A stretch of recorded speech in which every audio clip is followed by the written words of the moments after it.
Merci beaucoup Bandeko Balandia, Herbo Santé, émission la plus au haut de la famille de la madame Nabuno, et l'autre de la Mélanie, maman, M. Laurence.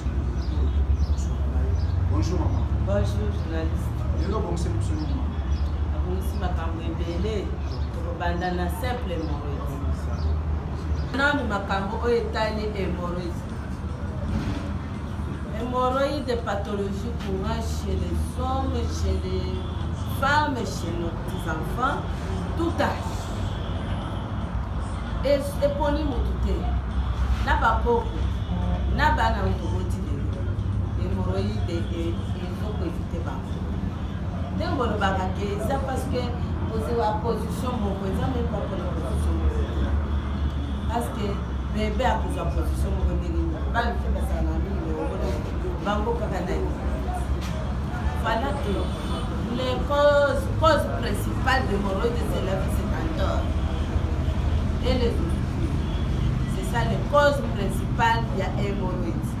Hémorroïde est la biente nam nzoto quel que soit moi mobile si tout va na mibale hémorroïde des opposés bino bato rebelle et kopesa yo nazokende direct pour makambo kolobisa ebele ekopesa yo basymptôme ebele ya mabe na ndenge nini parce qu'il y a aussi des maladies héréditaires d'hémorroïdes wana mpe ezali parmi des causes troisième cause na bisimo troisième cause voilà que hémorroïde epesaka basymptôme ni de céphalée courbature maux de tête douleur lombaire aiguë gonflement anal troubles digestifs par renvoi ebele fatigue généralisée donc oza cassé dans l'articulation nyonso ezolemba wana basigne hémorroïde soki mama aza na zemi mbala moko omonaka apparition d'hémorroïde prolapsis ou soit apparition d'hémorroïde locale est très dur omona neti mo musuni ebimi na nsima ezaka wana elobwaka te osali bosel mati okiti ngai biso nde herbo eza expert ya hémorroïde. Je vous assure que hémorroïde esakanaka te na plante éléphant oyo ya herbo santé parce que ekonyata hémorroïde ekopi omoni ne éléphant apikolaka nzete apikoli na misisa ndenge moko akopikola hémorroïde na misisa ata kotisi misisa na kati ya bamuscle ya nuque ya kopikola mpe kotikala vide okobeta zuzu masolo ya hémorroïde te. Hémorroïde epesaka bana mibali banini ebukaka bango mokongo c'est bon mokongo soki ebukani oza na faiblesse en état d'homme oza na problème ya donc faiblesse ou bien nakoloba bango na terme moko oyo parce que toza baboti tokokoloba nyonso te asthénie physique asthénie sexuelle donc ozo remplir devoir na ndako te parce que hémorroïde ezolia na kati hémorroïde interne hémorroïde externe de constipation aiguë oliaki biloko 2 jours 3 jours eza kuda nde basidégrafie osali baloba bile kula biko na fulumia mpaka motungu abitoki c'est quoi ça donc hémorroïde eza capable ya kocompliquer digestion namona bandeko na biso tongola lelo tongola lobi tongo chaque jour mpo na nini covide libo parce qu'elles sont vidées te il y a des émissions de gaz à tout moment. Or ce n'est pas qu'au tongola chaque jour même aussi c'est hémorroïde.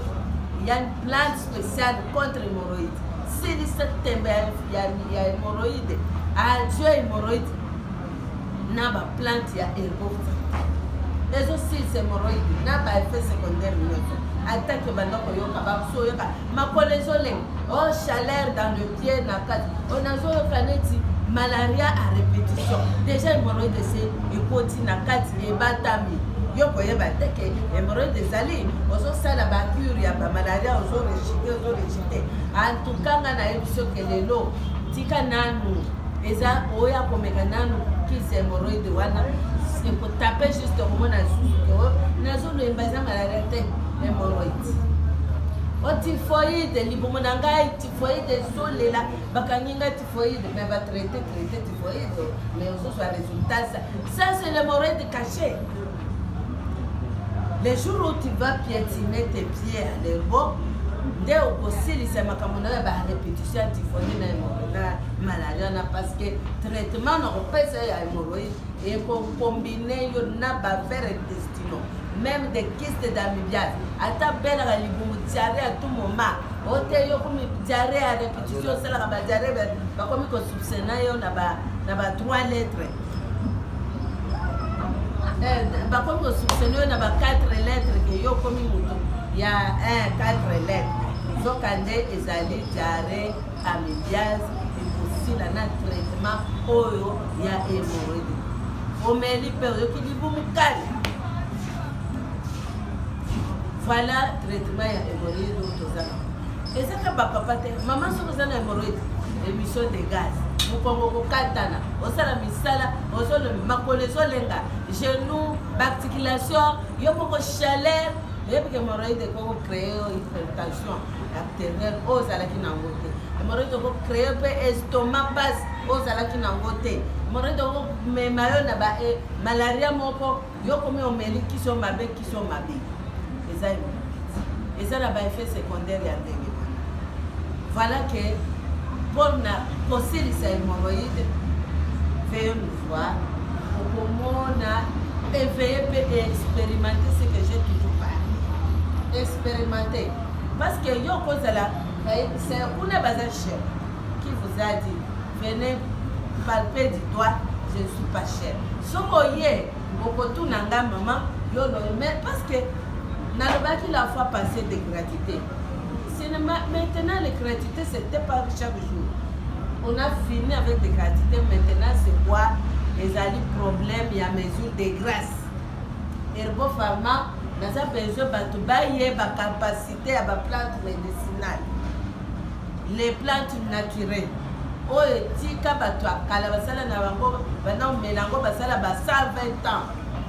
Ponini et compé c'est traité hémorroïde et bâtissez force, énergie, vivacité aux autres. Et puis si on a, et puis si nous autres on a force naturelle. Oh et qu'on bâtissez le peu bakula. Pas ce sont des plantes médicinales. Voilà les traitements naturels, traitements phytosanté. Donc ils ont très bien, il y a quoi apprécier. Na mesure de grâce au tosali na seni nyonso atie ba ordonnance na kati ya ndako ote na bombi mpona omona mbongo te okuna bazalaka cher me batraitaka très bien soki na maladi ata balobi maladi nini po eza kaka hémorroïde te nde totraitaka bamama soki mama aza na hémorroïde mama naza capable ya kobanda komona mobali na ye lokola camarade lokola ndeko na ya mwasi yo moni mobile na lokola ndeko na mwasi parce que aux hémorroïdes ezolia na katikati maman il faut soit traitement hémorroïde traitement spécialisé contre hémorroïde alors bana mike so moni mwana lelo muke toilette mwana kolia eloko osima na libote muke yeba ke mwana nazale voilà babilembo.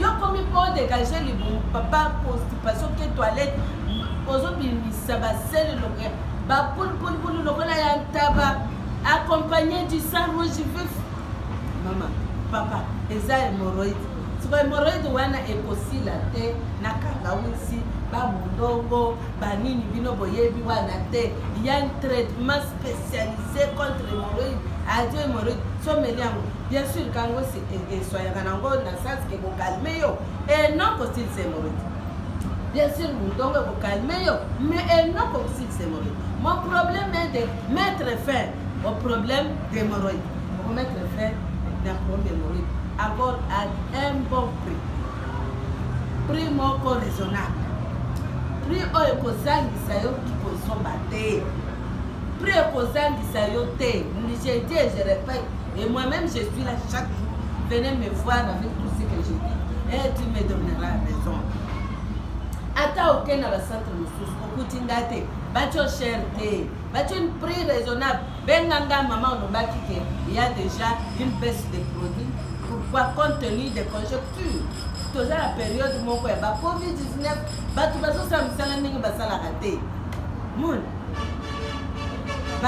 misala boye bosala nanu boye te bobima na bakashine misala mpe ezosimba nanu te pourquoi parce que toza na période moko boye oyo faut to respecter d'abord malade eza na moko alors pourquoi botia bato cher soki ndenge bolobaka bafaux critique wana boya kovivre ke non suis le plus moins cher et puis je serai toujours le plus moins cher venez vivre yo tia ordonnance na ndako yaka nango yo nano okome na herbo te yaka okoma na herbo mpo omona ke obalobaka eza yango te oza na makolo kozalaka na matoi koza na makolo te zala na makolo oya kovivre oyo nga nazoloba un bon prix raisonnable vie sociale et po eza ONG but na biso ezali kosunga bato c'est pas seulement sur l'hémorroïde même sur les infections maladies sexuellement transmissibles chroniques ozolango batraitement nyonso esimbaka te ok boy non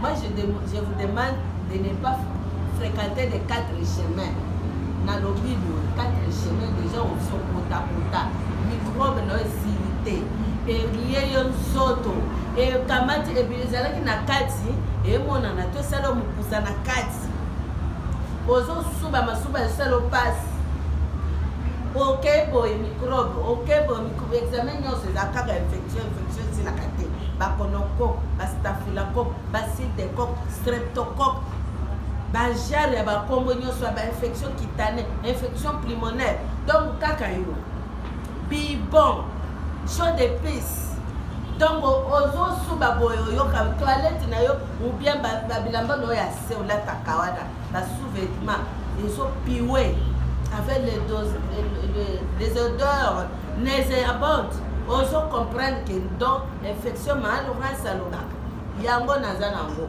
que ce soit mobile ozoke suba omoni présence ya pu tofina oyebaka infection ntango ozolinga oforce masuba ezokebisika te ezokwea kaka awa na douleur na pasi na kati yeba bongo soki oza nango bongo ebongi madame na yo maladie sexuellement transmissible donc cela veut dire que okozwa yango eza kaka transmissible te transmissible eza mwasi na mobali aye nango apesi mwasi aye nango apesi mobali wani nde transmissible nazotraite yango ezosila adieu ya kotia mosala une plante antiseptique très fort oyo ezodégage quelque soit kombo ya microbe oza nango ezoke transmissible wana na mosusu ezalaka transmissible na sens nini kive na yo bamba ntango ozovanda na kive osala toilette yebi biso basi nde tozali bamatie fekale beti na mai wana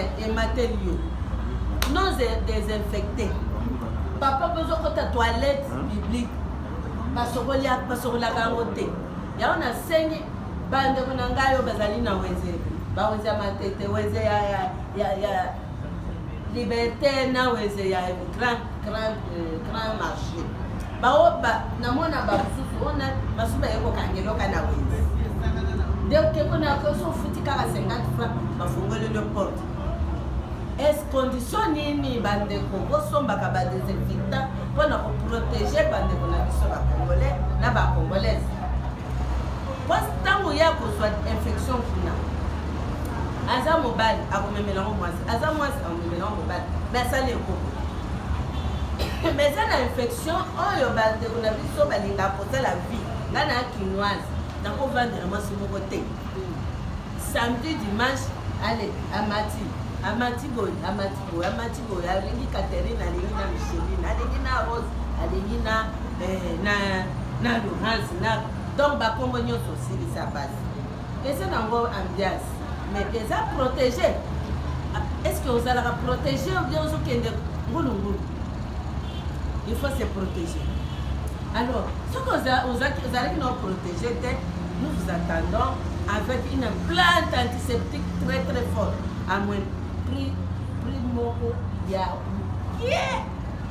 mokie nalobi bien a très moke bamama oyo baza na miyombo bovandi nango na ndako très longtemps mama ovandi na miyombo ovandi na bakiste ovandi nango na ndako olobi te kote nyonso oyo basi esimbaka te esimbaka ka epai mama Laurent mais mama Laurent sa cher pardon excuse nasengi bino bolinisi eza su cher nakoki ifo nasunga ndeko na ngai oyo aza na pasi dans mon église je suis apôtre missionnaire nakoki konyokola moto te aza na pasi naya kovaksile pasi o kaka otango kopesa ngai ota jamais eza ONG ezali sungi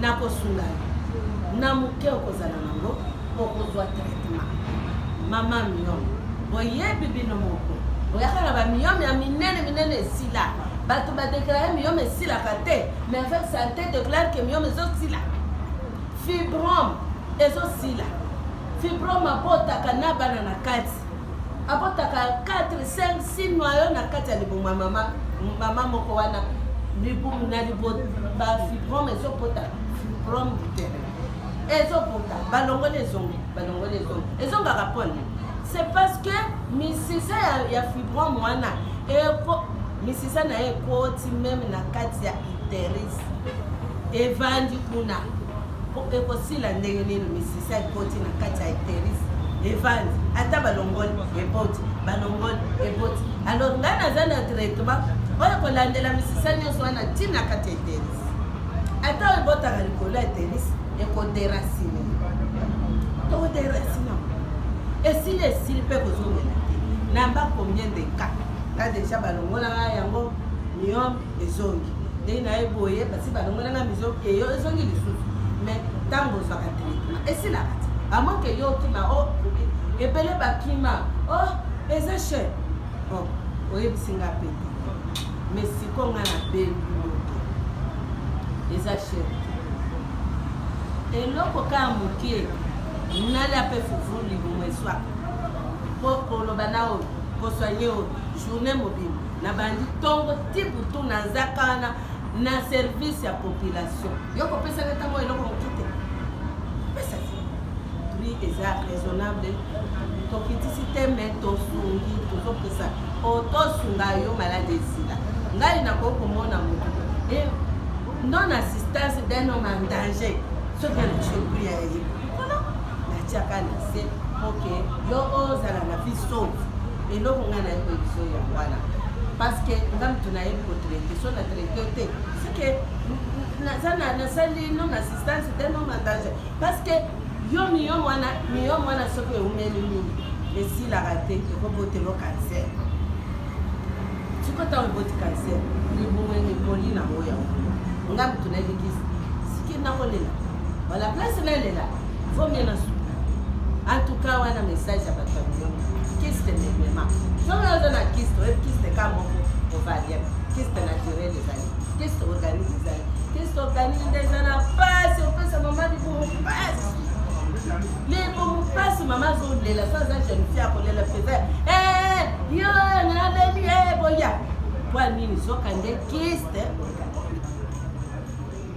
namona jeune moko alela bo ngakutu nalobi epai ya bavasin nakebeta kutu po bazobeta ye ubasala elini soka nde kiste aleli alali na se azobelela nakangaki motema te nake vraiment nasengi kaba responsable na ye balobi te azwaki so ameli te kimi ekoti vi olali ndenge nini malamu ifo sikoya to continue kiresila continue kiresili totindi mpe na échographie bakuti kiste wana eza lisusu banwa kiste mosusu eokota kaka na banini na baover over wana nde esika mboto ya papa obie mak ekokolekela wana mpo eke ekokutana na covid mwasi akatize kiste wana yango wana eboti kaka na over kiste ovarienne okobuta mokonini okanga zemi mokonini ntango ebloke bongo na ebloke na trompe mpe kozala bushi ntango bushman esali mikolo ebele ozokanga zemi te en plus ovile ezotourne te ekotourne te ekosala mpe atofi ovile eza lokola maki oyo ya biso bamama oyo epesaka ete tosala procréation soki ezwi choc soki ezwi étouffement ekosala lisusu te otikali stérile. C'est pour cela que un problème ovarien tomona problème ya kobota mosusu akozala ni kiste aza na yango te myome litérine eza te kiste ou bien fibrome utérine eza te kiste eza te trop bouché eza te mais maman naka azokotelengana les années passent azokanga zelu te. Il y a aussi des stérilités comme ça. Donc, il faut la caca, et la stérilité utérine, béance. Dès ça, la moi, c'est un nom. Ah, quand ils aiment avorter, et ça va béance. Et ça, le traitement, on fait ce traitement, paix au fond, au canisé, au petit bana, babé, maman, bana. Bien aimé, ça m'a tué le pemba, tout le temps. Batelenganisa yo de gauche à droite, les années passent. Nous les femmes, nous avons des temps limités. Une fois qu'on perd de temps, c'est fini. Parce que les 7 Sarah botan en 90 ans. Mais yo c'est là on a robot en âge. C'est le moment. Sauf que on parce que le boko nanga est abéni. Parce que nous sommes assis. Basi nyonso na sima babotaka mwasi moko tenga na simbi ya botata azate soka zali aya komona traitement na ngai on apesaka ezala premium kekiste o balobi maladie songona so na simbi il faut kaka esimba Jésus béni na ba plante na ngai za béni parce qu'il y a eu 2000 ans avant Jésus bato bandaka koyeba médecine sous les alakate il y avait que les médecines thérapie. Dès un mot, il y a un herbopharm. Oh, les hommes qui s'abattent. Il y a un moine. Ça mélange d'autres. Quelle plante, c'est les plantes.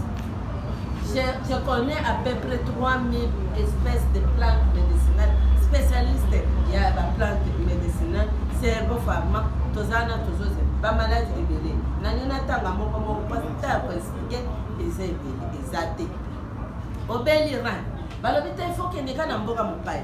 Yo oyebite que je suis spécialiste de plantes médicinales contre rein, maladie rénale, rein de souffla makila. Ce que beli rewana omona makolo bani kufimba passe bandi oh donc complication bandi makibele. Donc pour tolérer maladie rénale na sina soignant plusieurs personnes bazana na succès. Donc, la réussite sur 80%. Il y a réussite, il y a traitement, il y a rien. Maladie telle que diabète, là, on peut douter, mais quand on il faut douter, mais il y a qu'à sortir Moussa. Donc, la Thomas a dit Moussa. Combien de personnes babika? Moi, c'est mon coin à Mundele. Moi, là, j'ai Mundele. Il faut que la poto pour la maladie, il y a sucre. Maladie à sucre. Ah, il y a l'obité, na maman Laurence, so simité na kepoto. Et simbi pas kepoto. Tozana e ah. Ah ouais, vous témoignez. Et puis caméra, na télé, c'est pas de tout le monde. Alors oui, ah na obandane ni. Na obandane ni ngam tunabiki, pe na yebani. Donc maladie à sucre, on va témoigner. Là les gens peuvent témoigner. On a compté na détail sucre za boy. Yo mo boy yebine sala kayo. Bamsuba za chisseries de la bouche, kosuba mingi, et fatigue, et mususu osuba ajouté. Mais comme il y a un effet, parce que au bundi. Mais s'il était problème, c'est possible, ça problème est pour calmer. Je calme maladie, on a les autres, il y a un c'est, yo que tout calmer, qu'on le reprisque yo. Et vous avez tout. Banda ce temps maladie, banda peut traitement ngo herbo santé vous attend pour na kosungayo tona kosungayo eza kaka ke ozwa bongo ya awana awo pesa ngete kosungayo avec de peu de moyens que vous avez vous aurez votre guérison de plantes médicinales tozana bato ba souffrir bana SS le panisitose bana wana bana bazala bozo matana bango bokiti na bango bozo bungisa bango bamusolo bakokola te mais bana nyonso baleka na epo santé bazo témoigner tango esika bazali bayebi bana Brazza bana Angola bana Lubumbashi donc Congo mobimba bana nyonso baleka na makambo ya nini ya ba SS babika avec succès pe ba effet secondaire ya miso jaune maboko mikuwa pasi maboko kovimba makolo vimba libumu vimbi kingo tikali muke mipanzi ya bakote ezomona sans effet na question na komona nyoso ne kodima pe problème bazokama SSC la SSC la to chatembe na baninga na ngamoko ya médecine moderne balobi esila katenga na bibo to tia en épreuve vous pouvez mettez-moi en épreuve vous pouvez moi na bino moko ya SS soki ya kodika libela te bapesi pa bika libela bamembaye sanga na kende poto ngana mtikoso na kepoto ba plan médecine na ozango na meseni na oyanga ya médecine congolaise problème ya bato bazana paralysie douleur osseuse rhumatismal douleur inflammation des membres inférieurs ozoyoka ba crampe musculaire mabolongo ezovimba bagenou ezovimba muscle makolo pasi ozonyata na se malamu te talo kokolata te douleur wana ekomi na mikuwa meme ya maboko mikuwa nyonso pasi kobaluka boye te nerf sciatique bamosusu eza baatrose mais bao nyonso baleka awa batrouve basolution na bango mais yo parfois baza cher je dis et je répète je suis pas cher venez palper du doigt soki oza na ordonnance yelanga nakosala yango réduction soki nano okoma awa te oyokaka kemaloba saza cher nakoki koyebisa yo mosika teke ekozala ota te ya ovivre Thomas andimaki te saseki ye moko alobi te bolekisanga na mona ye natia mpe mosapi na bapota me yo yaka na elbo otia mosapi na bakisi ya elbo mpo ondima bonkari dantere eloko pamba sinizeti toza na elanga awa ozorespire bien te sinizite elamuki yo ozorofe na butu toza na problème ya sinizite toza na problème ya polype nasal toza na problème ya babiloko wana ebimi conflé na libumu butu neti ozobu traitement ezala hernie bato bapapa hernie mingi abasi ezaka moko hernie ombilical ebongo ba hernie diaphragmatique hernie ombilical na hernie bilatéral hernie na escrotal eza malade oyo tozopesaka traitement esili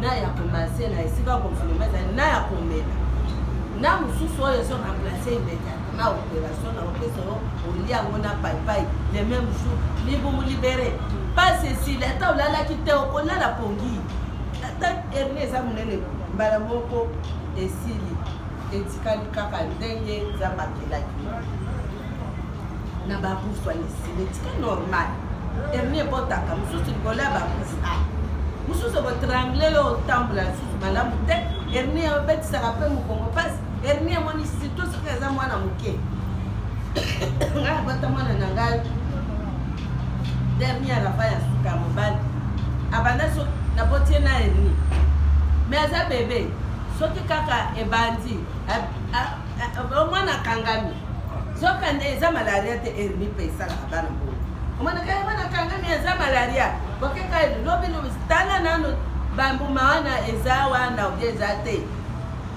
mwana bambuma wana mosusu ekoti soki ekoti mwana baluli miso akangami malaria te hernie mpe esala bana bakangama botala malamu malaria bana bakangama hernie mpe bana bakangama différent na bakambo ya epilepsie eza ndenge mosusu eza ndenge moko na bana bakangamaka mpo na hernie na malaria te nasonya mpe bana epilepsie très bien bana mosusu omona mwana aza na méningite ovandi na ye na ndako médecine traditionnelle mpe ekretaka méningite très bien ça corrige très bien méningite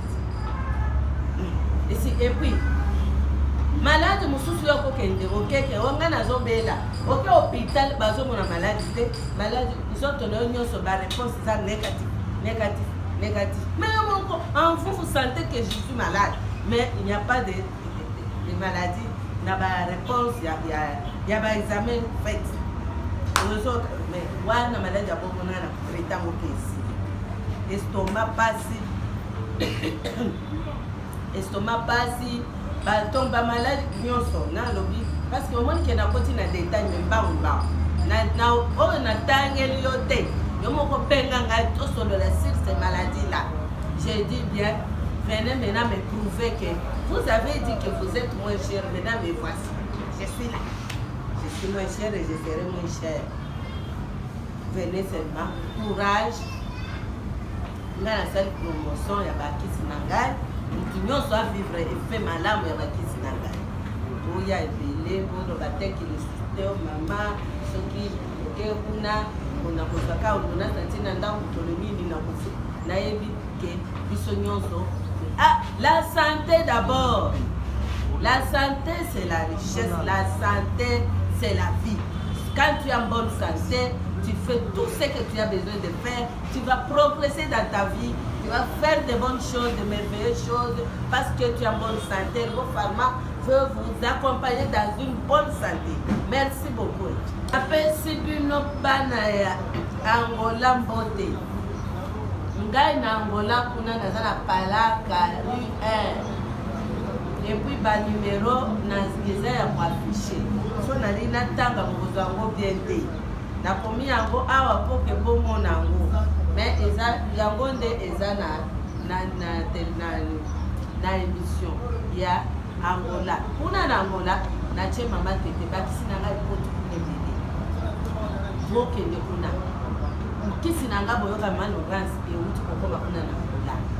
Soko meli kisi boyoki bien te benga ngai. Bono ngala mayele ya koloba ya na Angola e bakisi eza poto ya ndenge ya mususu bien sûr tozaki na difficulté. Ya kokoti sa ntengu nazoloba boye ekoti ya nga moko soko bengi okoti kuna kutana na mama tete benga to banto dana solo na mama tete bakisi no sepisa bango bakisi ya mama Laurence oya kichasa yeye voilà wana pona na Angola na Brazzaville nazali na Rigomi Taba numéro 29 na marché Mongali. Moi, je suis dans le marché Mongali, au moins dans un étage, dans l'ancien Cinévox. D'après les acquis à Cinévox, tout le marché Mongali, Ribomi Taba, numéro 29. Baki Sinanga Moko, so kuti Maman Pauline, kuti Sylvain Kapia, il s'est bango, on peut savoir maman, numéro Maman Laurence, oya no akawa kichasa ngayo. Baki Sinanga pe okomona ngoki kokolia, meki ku ya makamuna zolo. Awa eza na Kinshasa nazali na Liberté na des bonhommes on s'est trompé ba adresse ta boke kota ba porte mususu balobi eza pas Maman Laurence porte eza pas Maman Laurence et pas Maman Laurence okota ba komi on chez et go farma de panangai nazali na boulevard Lumumba arrêt Chekina avant Régie des Eaux naza poto na droite Chekina eza na église eza pe na école koto yo maya njili yango nazomona ngona Régie des Eaux yango nazomona ngona nga nazaka na boulevard na presse kanga na baavenite bato nyonso bakendaka na aéroport oza na evoapi tous les 24 communes oyebake okoliaka na boulevard Lumumba okiti na arrêt Chekina soki ti arrêt Chekina avant Régie des Eaux okomona ngai tunaka wana ke Maman Laurence omona pe pano na ngai eza na Uganda Herbo Pharma Onge chez Maman Laurence tozali na Victoire entrée Kauka numéro 1 o bakomi cité les bienvenus Kauka numéro 1 so okota na avenue wana à gauche esikala basokolaka mituka école de navigation eza en face tozali na commune ya Lingwa avenue Kalembele numéro 258 wana nazali na Kalembele 258 référence du commune maison communale ya Lingwa. Ngana maison communale différence à 12 parcelles. Koto à Sanef. Voilà, je suis là. Pour clôturer, nabosa ni bino bato ya prostate te. Prostate ezo sila. Koluka te oke musika. Bon, prostate ezo bato na bakoko na biso kala sila ndeni. Sila na Herbo Pharma. Ipasuke te. Na makambo mosusu ya bato ya miso cataracte vue flou. Ah, quoi, kaka na Herbo Pharma, expérimentez seulement. Il ne faut pas négliger votre médecine congolaise. Yango est très fort parce que c'est un produit chimique dans le cadre. Merci beaucoup, merci.